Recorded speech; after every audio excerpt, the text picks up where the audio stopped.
Alors j'en profite un peu que je suis sur la plage là pour vous raconter un peu plus en détail comment s'est passé le passage de la frontière entre la Turquie et la Géorgie. Donc c'était pas forcément un moment très agréable, je dois l'admettre. J'étais pas très confiant si ça allait bien se terminer, je dirais, puisqu'en fait le principe c'est vous arrivez sur Opa, qui est entre guillemets la dernière ville en Turquie avant la Géorgie. Et à ce moment-là, vous devez prendre un taxi qui vous emmène à la frontière. Et quand vous arrivez sur ce sorte de terminal, un centre où il y a tous les contrôles douaniers pour le passage à la frontière, là vous avez une horde de rabatteurs côté turc. Vous êtes limite agressé, où ils foncent sur vous à prendre les sacs à dos, à dire oui venez avec moi, je vous transporte à la frontière, pas de souci, je m'arrange de tout. Mais bon, honnêtement, c'est assez stressant, puisque dès que vous sortez du taxi, ils arrivent tous autour. Donc je me suis dit, putain, voilà, qu'est-ce qui se passe? Je vais pas répondre tout de suite. Et au final, je suis parti avec un de ceux qui proposaient ces services. Bon, pour moi, il avait une bonne tête, je dirais. Enfin, mieux que les autres que j'avais vus avant. Et voilà, et donc, pour vous dire, il m'a pris directement le sac à dos, il se l'est mis sur le dos. Donc là, j'ai dit, attends un peu là, mon gars. On n'est pas parti comme ça ensemble directement. Donc je l'ai suivi. On a essayé de parler un petit peu. C'était pas évident parce qu'il parlait que géorgien et russe. Donc là, j'ai sorti mes premiers mots en russe. Bon, c'était pas forcément le meilleur contexte pour commencer en russe. On a passé cette frontière, mais pour vous dire, en fait, on est rentré dans le bâtiment. Il y avait les premiers contrôles de passeport.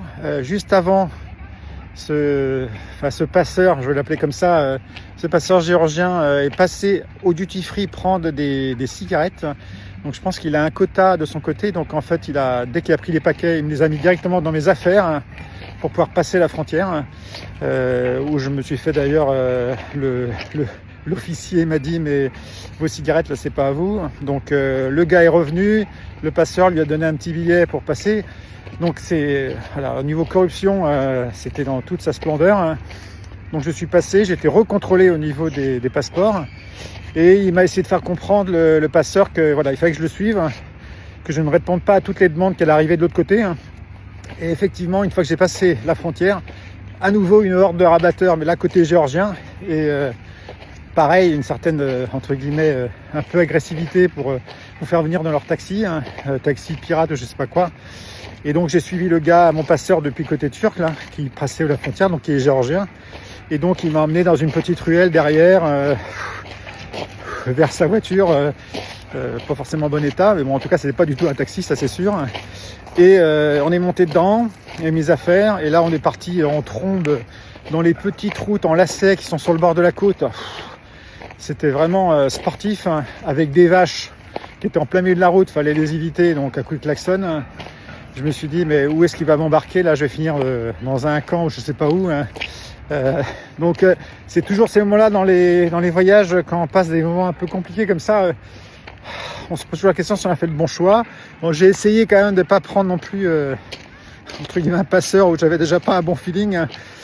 Lui, il me semblait un peu plus avenant, je dirais, si on peut dire ça. Ouais. Et donc, on a commencé à discuter un petit peu en russe, pour essayer entre guillemets, de détendre un peu l'atmosphère. Et voilà, donc on est arrivé là, donc je devais le payer en lari, qui est la monnaie géorgienne. Donc j'ai trouvé un distributeur, et donc il m'a suivi. C'est lui qui portait mon sac à dos tout le temps, donc ça me faisait bizarre d'ailleurs de le voir toujours à côté de moi avec mon sac à dos.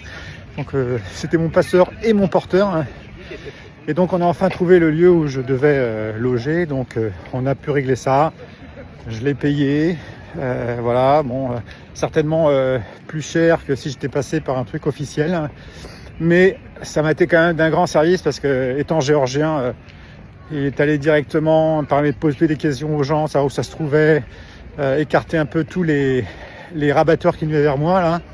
Donc quelque part c'était bien, j'avais entre guillemets mon copilote géorgien. Donc voilà, pour être honnête avec vous, c'était assez stressant. Ça a duré au moins une bonne heure et demie. J'étais pas forcément très bien. J'attendais que ça se termine. Et voilà, bon, ça s'est bien terminé. Mais c'est vrai que c'est toujours des moments dans les voyages comme ça en solo, ou même ça peut être en famille aussi. Mais pour ce genre de passage de frontières dans des pays où la corruption est notoire, hein, ça donne tout de suite des atmosphères un peu tendues. Ça fera partie des souvenirs de la Turquie vers la Géorgie. Allez, bonne soirée à tous. Ciao.